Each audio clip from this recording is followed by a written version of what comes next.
recordaba en estos días de mi padre, que le gustaba mucho el fútbol, que era forofo del Real Zaragoza. Y ahora que no va muy bien, que lleva años que no está en primera, está en segunda, casi pasando a tercera a veces, pues supongo que habrá muchos que habrán dejado de ser socios o de seguirlo, ¿no? Pero eso no es, digamos, un espíritu de seguidor. El espíritu de seguidor es el espíritu que sigue a pesar de todo y a pesar de todos. ¿Así es? Porque para triunfar hay que estar siempre perseverando.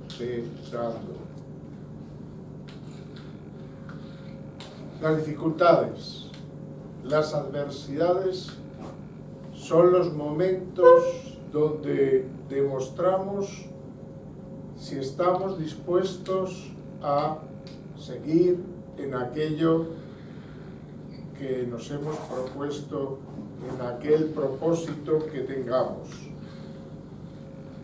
No nos gustan esas pruebas y las crisis, pero esas crisis no son más que fases en nuestra vida y que, dependiendo el enfoque que les demos, nos hunden, nos desaniman, incluso nos destruyen o fortalecen nuestro carácter y nuestra fe. En este caso, si hablamos de Dios, el cuidado de Dios se hace más, si se quiere, más sólido y más seguro. Por eso es muy importante fortalecernos en el Señor. Y siempre en las cosas de Dios Él hace algo y nosotros tenemos que hacer algo también. Él hace algo y nosotros tenemos que hacer algo también. Ese fue el intento de Jesucristo mientras estuvo con los discípulos, enseñarles a que no solo debían depender de Él en la manera de que Él tenga que tomar las iniciativas, sino que ellos también fueran capaces de tomar las iniciativas, aunque en última instancia sus iniciativas, a causa de sus imposibilidades, tuvieran que recurrir al Señor, ¿no? Al final uno tiene que recurrir cuando tiene deseo de seguir, pero no hay fuerzas, no hay capacidad. Por eso es muy importante. La Biblia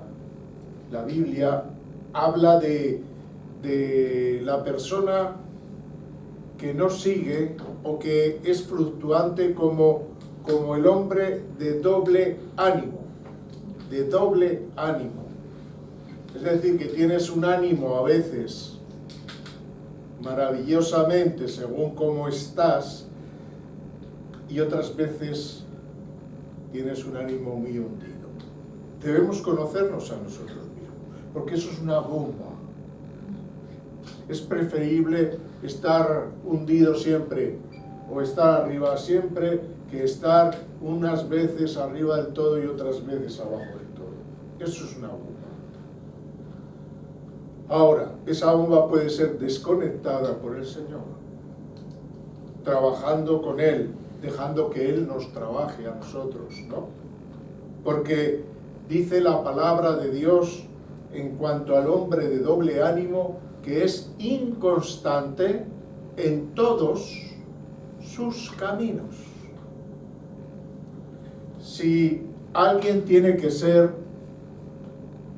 verdaderamente firme a la hora de evaluarse y de juzgarse, tiene que ser el cristiano. Tenemos que conocernos a nosotros mismos de acuerdo, ojo, al conocimiento que nos da Dios. El conocimiento que nos da Dios, no el nuestro, ni el que digan otros, el que generalmente en algunos prevalece el suyo. En otros prevalece lo que dicen los otros. Pero lo que realmente el cristiano debe de buscar es lo que dice el Señor, qué es lo que quiere el Señor de mí, qué es lo que dice, porque yo no quiero ser, aunque lo sea, es decir, yo he podido nacer y me han podido dar una genética en la que mi ánimo fluctúe, pero yo puedo poner en manos del Señor esa debilidad para que Él la fortalezca, para que Él la convierta en algo firme y fuerte. Esta es la idea de Dios siempre. Uno de los que eran así, que eran fluctuantes, era Pedro, ¿verdad? Y Dios tuvo que trabajar en él, y Pedro tuvo que morir muchas veces a sí mismo, tuvo que derramar muchas lágrimas para llegar a ser lo que Dios se había propuesto que fuera. Era el hombre típico de doble ánimo. Pero el mismo nombre de él así lo decía. Ya sabéis que en el mundo de Israel a los niños les ponían los nombres de acuerdo a su carácter, a su temperamento. Y a Pedro le pusieron Simón. Y Simón es una varilla que va a un lado y a otro, es una planta que va de uno a otro. Y por eso el Señor le dijo: tú ya no eres Simón, ahora tú eres Pedro, una roca. Hasta ahora tu vida ha sido llevada de un lado a otro, pero a partir de ahora vas a ser la roca. Ahora, eso no es un producto de la magia. Tuvo que trabajar en ello, tuvo que sufrir, tuvo que someterse, tuvo que pasarlo bastante mal. Y una de las cosas que debemos aprender es, en primer lugar, aceptar cuando Dios quiere que seamos como seamos, aceptar lo que Dios quiere que seamos. Y en ese aspecto tendrán que morir muchas de las cosas que nosotros creemos o pretendemos que debemos de ser. Tanto en nuestra vida personal como en nuestra vida espiritual. Debemos someternos al Señor y decir: he aquí, como dijo la Virgen María, he aquí la sierva del Señor, hágase conforme a tu voluntad. En el libro de Apocalipsis atendemos en el Nuevo Testamento, fijaos bien, porque muchas veces la gracia la confundimos. Vamos a abrir en el capítulo 3 de Apocalipsis. Como sabéis, ahí están las famosas iglesias, y son iglesias del Nuevo Testamento, no son iglesias del Antiguo Testamento, son iglesias del Nuevo Testamento, es decir, son iglesias que están bajo la gracia, bajo la gracia. Y en el versículo 7 el Señor se dirige a una de ellas, que es la iglesia de Filadelfia. De Filadelfia.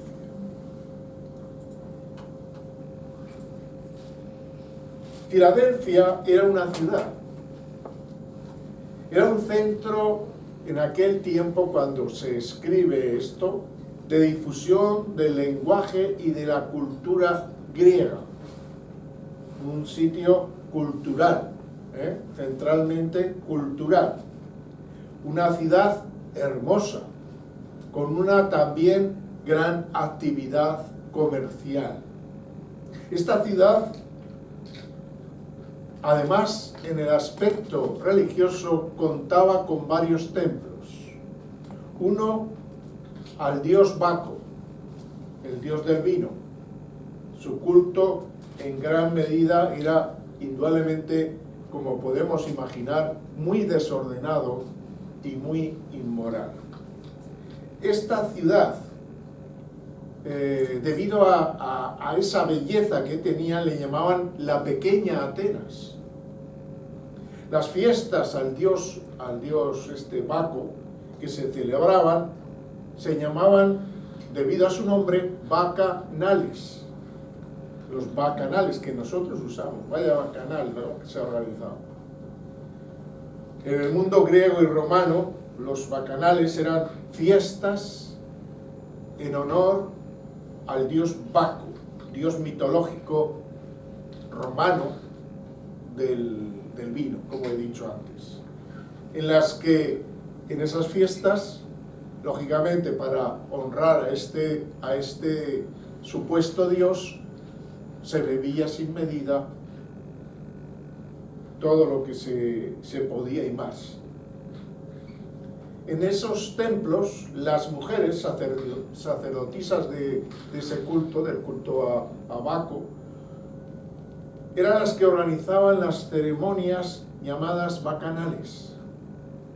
Y el nombre por eso quedó asociado a las orgías romanas y a todas orgías que suceden posteriormente.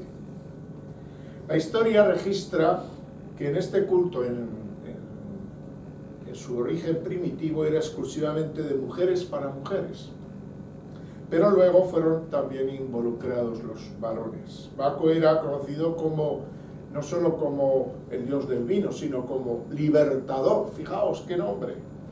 Pues mediante el vino liberaba, entre comillas, a la persona de su ser normal, mediante la locura, el éxtasis y el desorden sin medida a causa de los vapores del alcohol.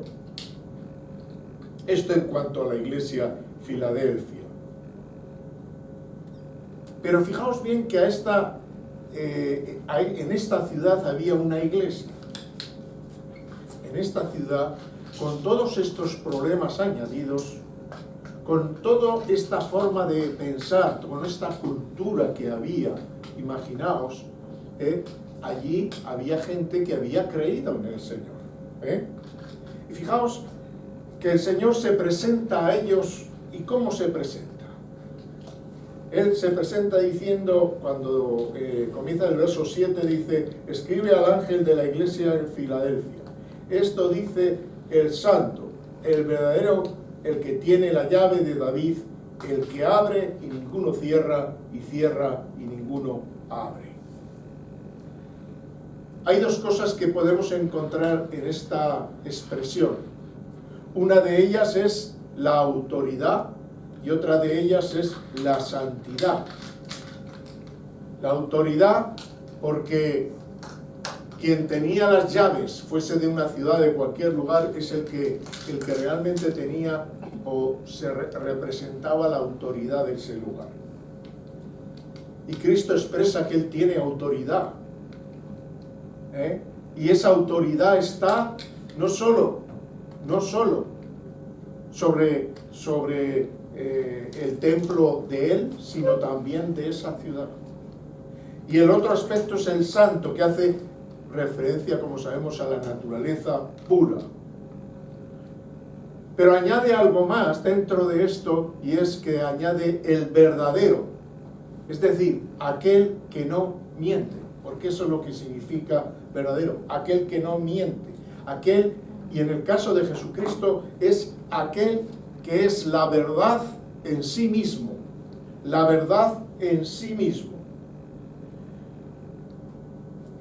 Como ya he dicho, la llave de David nos indica autoridad, gobierno, soberanía sobre todas las cosas, sobre todas las situaciones, y por supuesto la llave que le permite sentarse en el trono de Israel.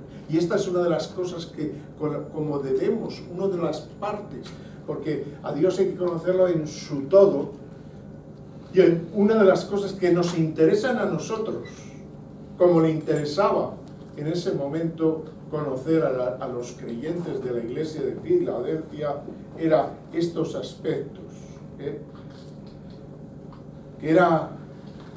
estaba Dios por encima de esas situaciones. Porque quizás muchos se sintieran acobardados por lo que estaba pasando, por esas épocas de bacanales, esas épocas en donde la gran mayoría del pueblo se vencía, se dejaba llevar en ese extraño culto lleno de extrañas experiencias, ¿no?, para un cristiano. Fijaos que la iglesia de Filadelfia no era una iglesia grande, era una iglesia pequeña en número de miembros y en recursos materiales, como podemos leer en el capítulo 3, verso 8, dice: porque aunque tienes poca fuerza, has guardado mi palabra y no has negado mi nombre. No era una iglesia opulenta, no era una mega iglesia, una iglesia con muchos creyentes, no, era una iglesia pequeña, quizá como la nuestra. La iglesia de Filadelfia era una iglesia pequeña, pero era una congregación fiel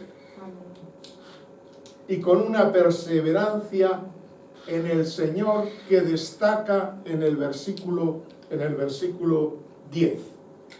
Por cuanto has guardado la palabra de mi paciencia, yo también te guardaré en la hora de la prueba que ha de venir sobre el mundo entero, para probar a los que moran sobre la tierra.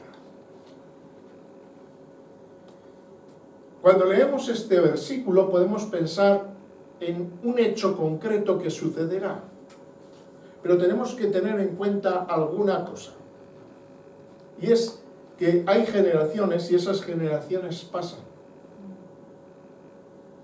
Todas las generaciones, de acuerdo al entorno que viven, de acuerdo a su progreso, de acuerdo a su cultura, de acuerdo a su poder militar, social y sanitario, por ejemplo, Dios establece las pruebas concretas. ¿Por qué?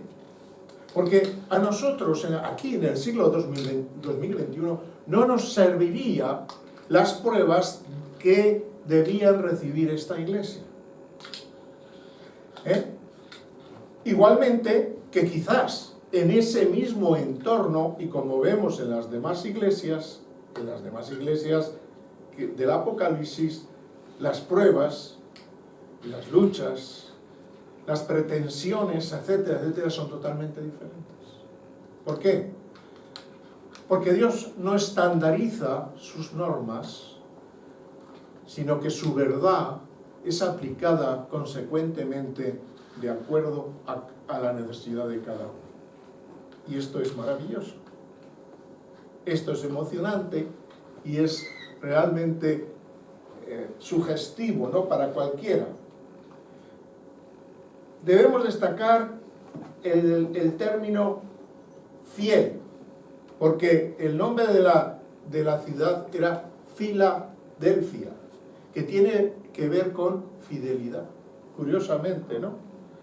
Pues su fundador parece ser que fue un tal Átalo II, y fue llamado Filadelfo por la lealtad a su hermano mayor, quien era uno de los reyes de aquellas regiones. Es decir, que este hombre era de una capacidad tal que a su hermano, en época donde había, dentro de los reyes había muchos problemas dentro de las cosas de palacio, ¿no? Pues este fue fiel a el rey, que además era su hermano. De tal manera que recibió, además de cómo se llamaba este nombre, Filadelfo, y sobre todo, debido a eso, a la fidelidad. Así que, Filadelfia, su origen, el origen de su nombre, era relacionado con la fidelidad, con la fidelidad. La palabra fidelidad viene de un término griego que es pistos, pistos, que además quiere decir, este pistos, quiere decir digno de confianza. Es decir, alguien que no solo se dice, este es un digno de confianza, sino que lo ha probado. ¿Me explico? O sea, porque ser cristiano no nos hace dignos de confianza. A veces uno confía en un cristiano que va a ser moralmente correcto en algún trabajo, en alguna cosa que se haga, y resulta que todo eso no es así. Bien sea porque esa persona no ha acabado todavía de madurar, o bien sea porque esa persona no quiere madurar. Porque el madurar es toda la vida. Aunque vivamos 1000 años, aunque viviésemos 1000 años, tendríamos que ir cada año mirando a ver si estamos madurando o no. Por eso hay que tener cuidado, que la edad no implica que haya madurez.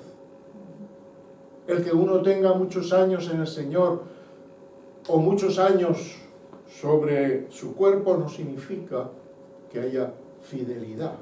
Hay que probarlo. Por eso aquí esta palabra lo que significa es evidencia probada. Es algo, es la fe perseverante, que es la que conduce al triunfo inevitablemente. A pesar de todo lo que alrededor puedan pensar y mirar. Porque a veces cuando uno sigue la dirección de Dios, es mi dirección y mi Dios. No es una dirección para otro, es mi dirección. Y como le pasó a Jesucristo, quizás no les encaje a todos, incluso a sus propios discípulos. ¿A dónde vas, Señor? ¿Qué vas a hacer? La propia familia, como vimos, pensaba que se había vuelto loco Jesucristo y fueron a rescatarlo de su locura. Pues, ¿qué está haciendo este hombre? ¿Por qué? Porque ellos incluso la Virgen, que guardaba todas esas cosas en su corazón y que entendía mucho más que otros el ministerio de Jesucristo, aún así, dadas las circunstancias, fue engañada, fue creída de que su hijo lo que estaba haciendo no correspondía con lo que tenía que hacer. Y así nos encontraremos con personas, es decir, que a lo mejor lo que yo hago no te encaja, que lo que tú haces no le encaja a otros, pero tienes que estar seguro de que eso le encaje a Dios. Y no por orgullo, sino con humildad. ¿Por qué? Porque cuando uno es llamado, no son llamados dos, es llamado uno. Y ese uno tiene un camino y tiene que cumplir. Así que necesitamos también esa humildad de ver y respetar el llamamiento de cada uno, siempre que éste sea fiel, que sea pistos, digno de confianza. Gloria a Dios. una evidencia probada, alguien que ha probado. El que viene y va, el que sube y baja, el que entra y sale, no está demostrando un pistos. No está demostrando eso. Está demostrando que es vulnerable, que es cambiable. Que es cambiable. ¿Y sabéis lo que os digo? La Biblia, cuando habla de perseverancia, empieza por los detalles, por lo poco. En lo poco has sido fiel. En lo mucho te pondré. Es decir, que la fidelidad está basada en lo poco. Para Dios es eso poco, eso que no le damos importancia. Pues, ¿para qué voy a venir al culto si estamos 4 y el de la guitarra? Y ni siquiera el de la guitarra está. ¿Para qué? Bueno, ahí es un pequeño detalle, hermanos. Si tú no eres capaz de ser fiel en eso, quizás Dios no te ponga en fidelidad en otra cosa. Por eso tenemos que aprender a ser fieles en lo poco. Aunque nuestro corazón nos grite que no sirve para nada. Pero si es para Dios y está hecho con obediencia y con humildad, ya lo creo que sirve. Ya lo creo que sirve. La iglesia de Filadelfia fue una congregación que, a pesar de las adversidades, como da testimonio la palabra, permaneció en la palabra, por cuanto has guardado la palabra. Y el Señor fue propicio para ellos. Pues estaban en medio de un volcán de inmoralidad, pero Dios los protegió. Dios los protegió. Por eso dice, yo también te guardaré. Fijaos bien, yo también te guardaré. Lo que decía al principio, algo tienes que hacer tú, algo hará Dios. Demuéstrale a Dios tu fidelidad y Él te mostrará la suya. Porque la gracia a veces la confundimos. Parece que Dios tiene que hacer todo. Que tiene que hacer el trabajo de mi fidelidad y el trabajo de su fidelidad. Pero cada uno tiene que hacer el suyo. Tú no puedes hacer el mío tampoco. Tu fidelidad no va a ser achacada, adjuntada a mi currículum. Será tu fidelidad y mi fidelidad independientemente de las que serán achacadas. Debemos tener en cuenta, según la historia, pues esto es muy interesante, que en la persecución romana esta iglesia no sufrió. Es curioso. Y en la invasión posteriormente musulmana permaneció intacta. Los musulmanes, la llamaron Al-Nasir, que quiere decir ciudad de Dios. ¿Qué hizo esta iglesia al ser fiel? Su fidelidad trascendió esta pequeña iglesia con poca fuerza. Su fuerza se expandió incluso a esa ciudad. Y esa ciudad, gracias a esta iglesia, fue protegida en esas invasiones de los romanos y posteriormente de los musulmanes. Así que Dios cumplió su palabra. Le guardaré en la hora de la prueba. Por eso, cuando decía que ha de venir sobre el mundo entero, yo no creo que se esté refiriendo a algo futuro, muy futuro, o sea, algo que todavía no hemos visto nosotros siquiera, no. Era algo que iba a acontecer en el futuro, pero a ellos concretamente. ¿Por qué? Porque, como he dicho antes, Dios tiene para cada iglesia y para cada persona su propia prueba, su propio camino, su propia protección. Gloria al Señor por ello. ¿A qué es bonito esto? En tercer lugar, destaca la perseverancia y la fidelidad, como digo, de la congregación. Según Apocalipsis 3, en el verso 8, hay un acceso, siempre hay acceso a nuevos niveles y victorias espirituales. Para poder vencer en una lucha, tienes que estar en el ring, tienes que estar en el campo de batalla, tienes que estar en el lugar de lucha, ¿sí o no? No se vence a distancia, no se vence porque venzas en un juego de estos que hay hoy en día de internet. Hay que vencer con toda tu potencia o tu impotencia, ¿eh? Dice en el verso 8, yo conozco tus obras. Fíjate bien, apliquémonoslo. Me lo tengo que aplicar yo. Dios conoce tus obras, mis obras. Es que cuando criticamos, es que tranquilo, no le vayas a decir a Dios secretos de este o de aquel, porque Él lo sabe mejor que tú. Él nos conoce mejor que cualquiera. Él sabe lo que hay en nuestro corazón. Yo conozco tus obras. Y luego dice, he aquí he puesto delante de ti una puerta abierta. Me encanta cuando Dios abre puertas. Me asusta cuando yo consigo abrir puertas sin Dios. Me asusta. Quizá en el momento me alegre, pero luego, ¿qué habrá detrás? Porque las puertas del Señor son las verdaderas y dice que ninguno a la cual nadie puede cerrar.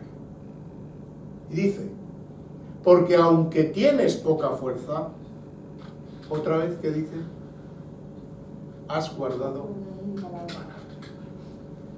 Qué importancia tan importante le da el Señor al guardado la palabra y al no negar el nombre del Señor. Dos cosas dice. Aunque tienes poca fuerza, has guardado mi palabra en el corazón y no has negado mi nombre. Se han mantenido, es decir, fijaos bien, eran pocos, eran débiles, pero se habían mantenido fuertes, gloria a Dios. Se habían mantenido fuertes.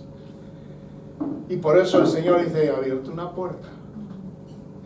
Una puerta que nadie puede cerrar.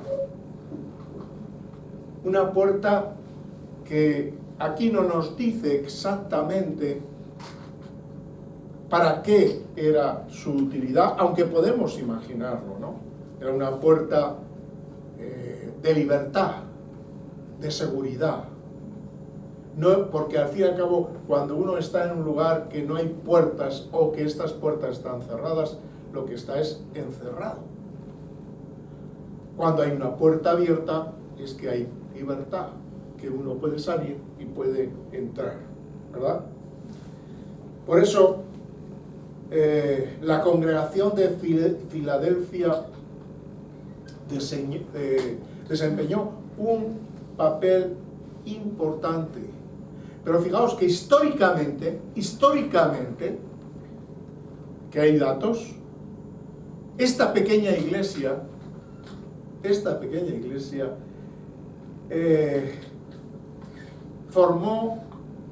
hizo un papel importante en la difusión del Evangelio en Europa.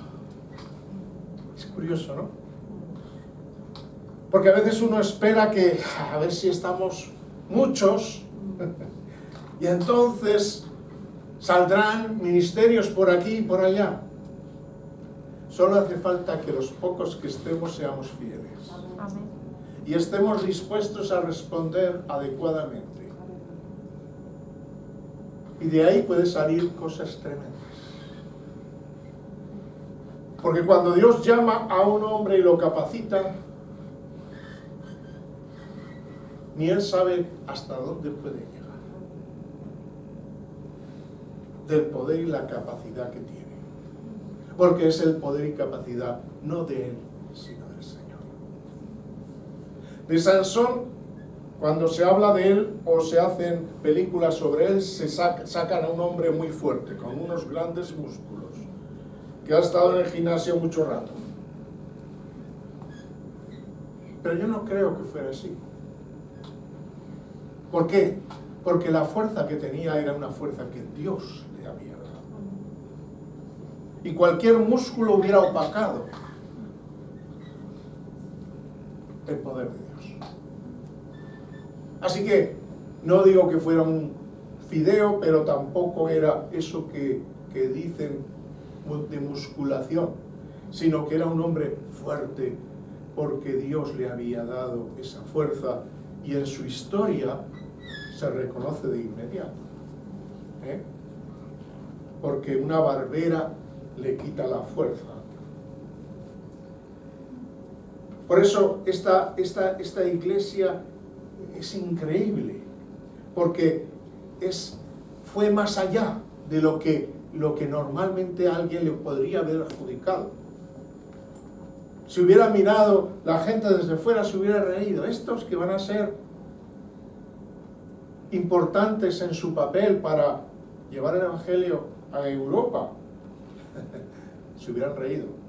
Pero es que cuando Dios está detrás de uno, es mejor no reírse, porque Dios hace cosas increíbles. Por eso, el mirar a nuevos territorios, el establecer y pensar en nuevas metas para el reino de Dios y su gloria, eso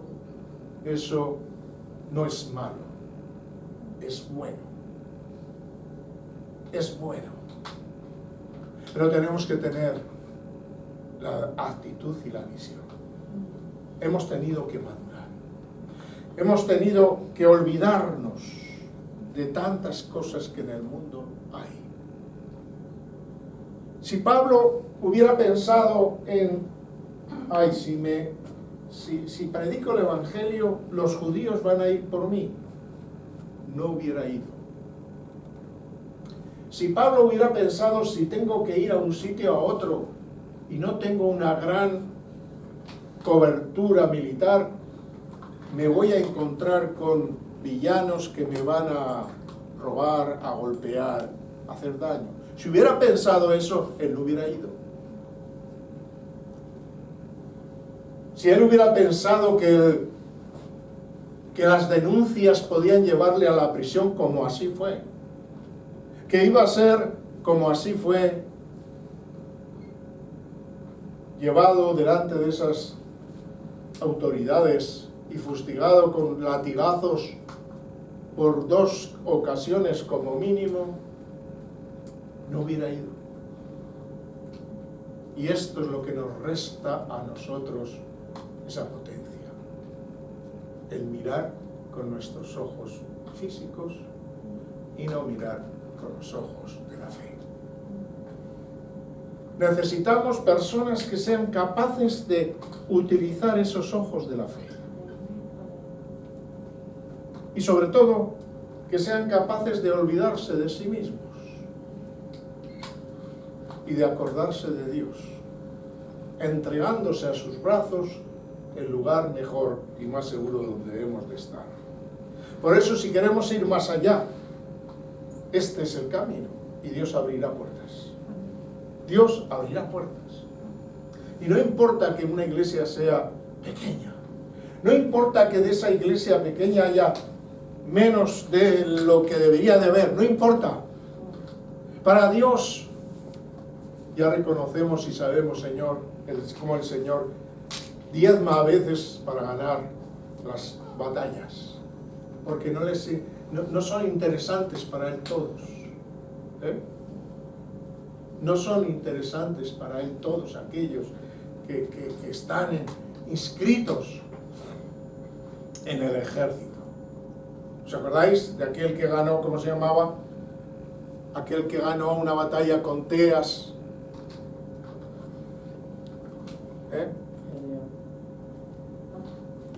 ¿Os acordáis? Gedeón, sí. Gedeón. Comenzó con un ejército grande y él dijo, uy, ganamos. Y el Señor le dice, quieto, León. Vamos a hacer una criba. Y empezó a hacer criba. Y criba, y criba. El ejército al que se enfrentaban miles. Y Dios lo dejó, ¿con cuántos? Con 300. Y con esos 300 y con la estrategia de Dios, hicieron correr a esos miles. Esa es la forma. Gloria a Dios. Esa es la forma. Dios promete la victoria sobre el enemigo. Verso 9.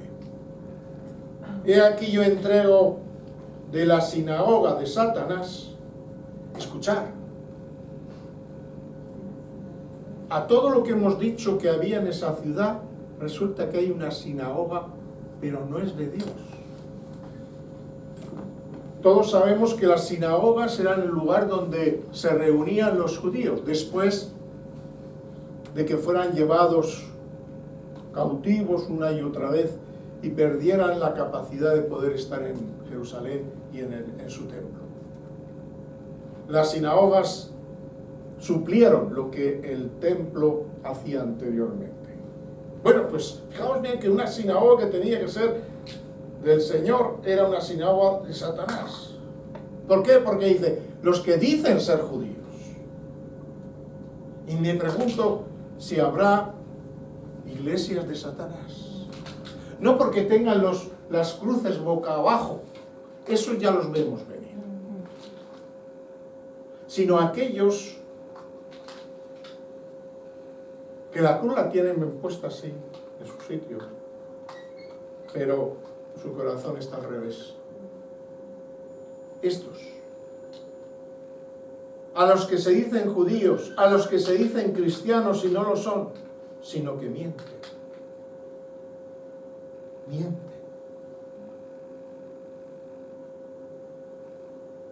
Fijaos lo que dice. He aquí, yo haré que vengan y se postren a tus pies y reconozcan que yo te he amado. Esta pobre iglesia, esta iglesia pequeña, esta iglesia sin fuerza, ante la poderosa quizás sinagoga. Fijaos lo que hace el Señor. Fijaos lo que hace el Señor.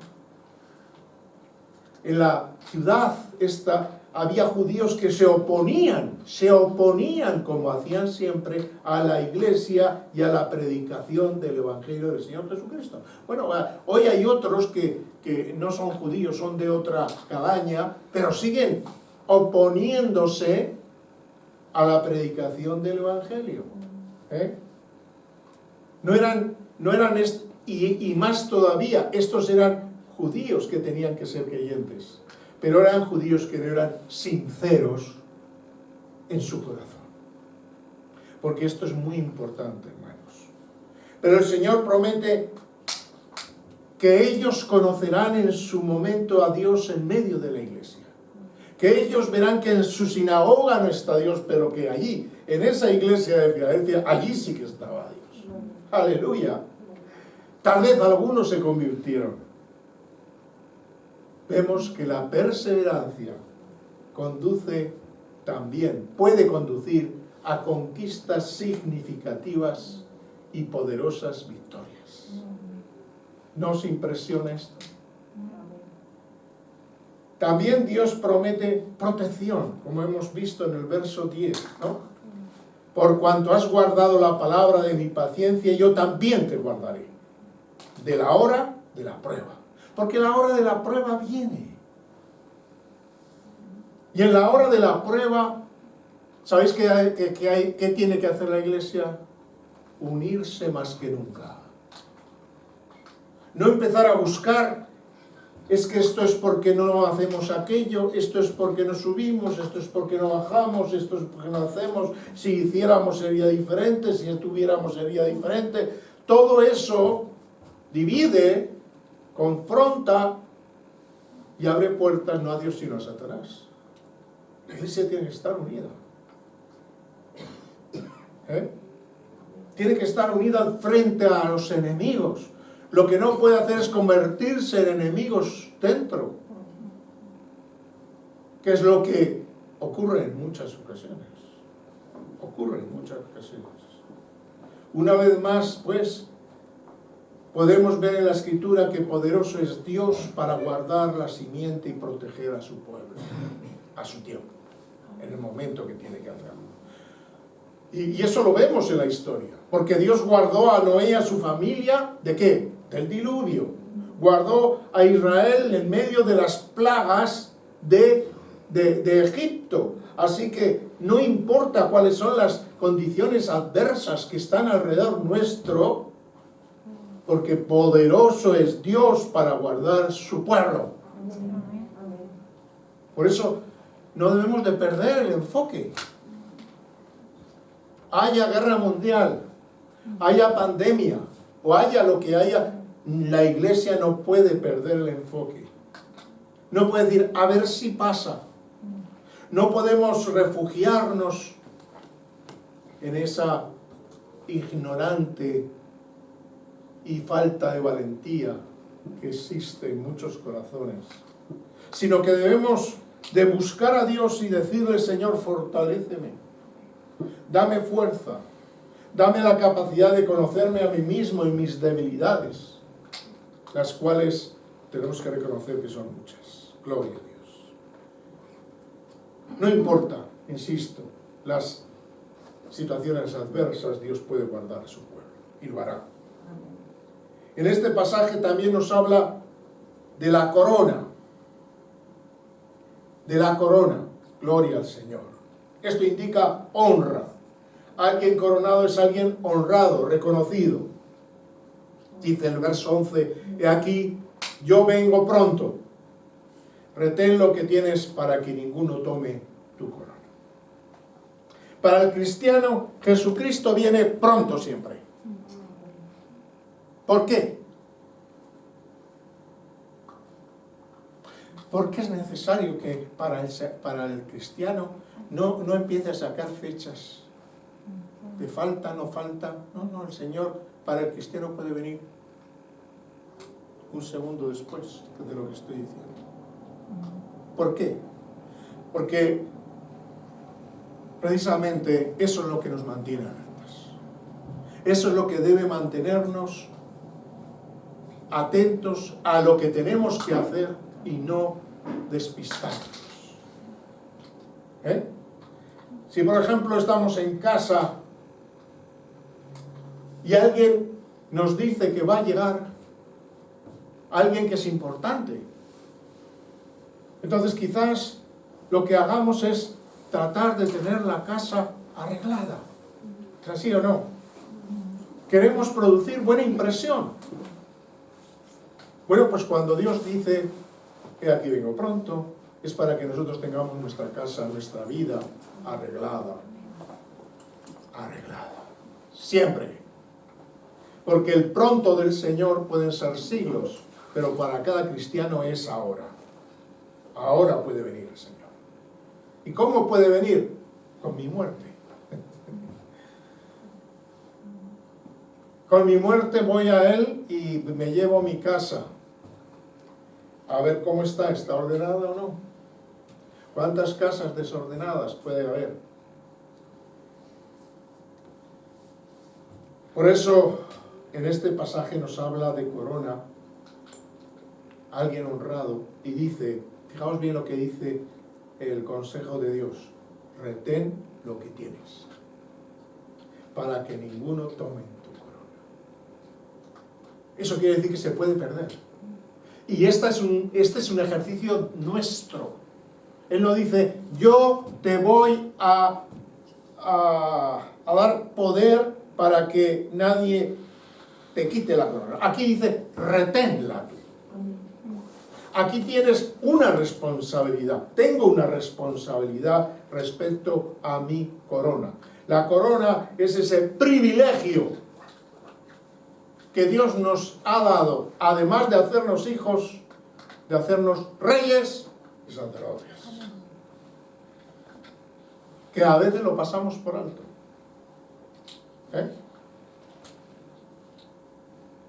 En el capítulo 3, también 11 y 12, pues, estamos hablando de recompensas. He aquí yo vengo pronto, retén lo que tienes, para que ninguno tome tu corona. Y dice, al que venciere, yo le haré columna en el templo de Dios. No una piedra, no pintura, columna. Porque las columnas, o sea, todo lo demás que hay aquí prácticamente se puede cambiar. Pero las columnas no se pueden tocar. Me acuerdo cuando cogimos este local, quería hacer un bautisterio aquí, hundido en tierra, pero resulta que abajo hay un sótano. Entonces el aparejador hizo un estudio y dijo, tendríamos que tocar columnas y cosas, no nos van a dar permiso. ¿Por qué? Porque las columnas son fundamento del edificio. Todo lo demás puede moverse, pero las columnas deben estar firmes. Y Dios claro, a uno que ha sido fiel, dice, este puede ser columna. No va a salir corriendo y dejar el edificio que se caiga, como a veces hacemos. Nuestros dones, nuestros ministerios, a los que hemos sido llamados, salir corriendo y dejarlo. ¿Por qué? Porque hay otro edificio humano al que sostener, llámese el que se llame. Fijaos que aquí hay una serie de expresiones muy importantes. En primer lugar, columna en el templo de Dios es costumbre en aquel tiempo, fijaos bien, además de lo que estoy diciendo, que cuando se iba a honrar a un magistrado, se colocaba una columna en su nombre en uno de los templos de la ciudad de Filadelfia. Honrar, y ahí, en ese sentido, ellos lo entendían perfectamente. Cuando Dios les habla de eso, dice, mira cómo nos está honrando, igual que la gente hace aquí para lo humano, Él nos dice que lo va a hacer para nosotros como hijos de Él. En segundo lugar, la frase el nombre indica identidad. Es como un sello. Y vemos tres nombres. Propiedad de Dios, ciudadano de la ciudad celestial y redimido por la sangre del Cordero. Esto es identidad celestial. ¿Os parece o no? Es decir, yo tengo mi identidad porque soy propiedad de Dios, y en esa propiedad de Dios no es una propiedad solo de esclavo, aunque hay una parte que sí lo es, sino de hijo, de amigo, de todas esas cualidades buenas que hay en una relación, esas las tenemos con Dios. Mas luego, ciudadano de la ciudad celestial, no la humana, sino la celestial. Y sobre todo, soy redimido por la sangre del Cordero. Gloria al Señor. ¿Os parece poco? Y termina diciendo, el que tiene oído, oiga lo que el Espíritu dice a las iglesias. Este es un principio, estos son principios que están establecidos y que nos muestra cómo es Dios, cómo actúa Dios, cómo debemos actuar nosotros. Cometemos un dislate cuando nosotros creemos que esto era para aquellos. Para nosotros. Estos nos reafirman el hecho de que no es con número, que no es con muchas espadas, que no es con ejército, sino que es con la fuerza del Señor. Pero una fuerza unida, una fuerza que trabaja conjuntamente, con un propósito, que no lo pierde ese propósito, ocurra lo que ocurra. Se sigue adelante a pesar de todo. ¿Por qué? Porque hay un propósito que cumplir. Y ese propósito es nuestra alma, es nuestra vida. Y por ello vamos a perseverar, cueste lo que cueste. Amén. Amén. Dios no va a desamparar a su iglesia, hermanos. Él tiene grandes tesoros y bendiciones para sus hijos. Y esto nos encanta. Nos produce un gustirrinín escuchar esto.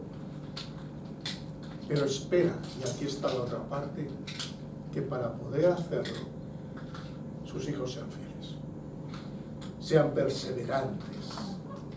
Espera que estemos a su disposición, que la iglesia le busque, porque Dios honra a todos los que le honran y bendice a aquellos que son fieles de corazón. No como estos judíos que se engañaban a sí mismos diciéndose judíos, pero de judíos solo tenían el nombre. Que no sea eso lo que ocurre con la iglesia. Que seamos cristianos solo de nombre, de cultura. Que no seamos cristianos solo para ver si tenemos la entrada, el pase. Oye, tengo el pase, y cuando llega ahí, como dicen a Pedro Botero, oye, mira, el día no sé qué hice una decisión, me bauticé y aquí está. Es posible que al hacer así en el reino del cielo se deshaga el papel, porque no sirve, porque lo hemos falsificado, porque creemos en algo que es falso. ¿Por qué? Porque esas decisiones tienen un proceso, y para cumplir ese proceso lo dice aquí, sé fiel hasta la muerte, sé fiel. Aleluya. Que Dios nos ayude a entender esto en nuestra persona y como iglesia. Y seamos capaces de, aunque seamos como la iglesia de Filadelfia, quizás sin fuerza, sin poder, no mega iglesia, no nos olvidemos a quién servimos, de quién somos hijos, quién nos da la corona, quién nos hace columnas.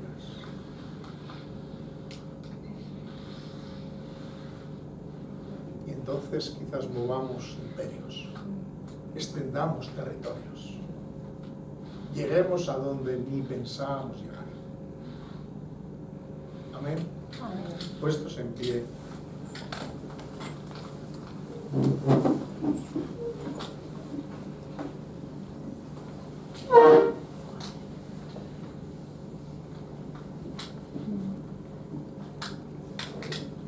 Querido Padre Celestial, una vez más te damos gracias por lo mucho que haces por nosotros. Te bendecimos, Señor, y glorificamos tu nombre. Te suplicamos, Señor, que hagamos esa voluntad tuya, que seamos valientes a la hora de ponernos delante de ti y considerar aquello que no es válido delante de ti. Que seamos capaces de desvestirnos de aquellas vestiduras que no te honran y vestirnos de esas que te honran, Señor. Ayúdanos a saber ponernos esa armadura. Ayúdanos, Señor, sobre todo, como tú nos dices, orando en todo tiempo. Aprendamos a hacer de la oración una fuerza, pero sobre todo un camino de relación. Porque es nuestra relación contigo lo que nos dará la fuerza para continuar. Señor, aviva tu obra. En medio de los tiempos, dala a conocer. Señor, envía obreros a tu mies. Ensancha los territorios. Ensancha, Señor.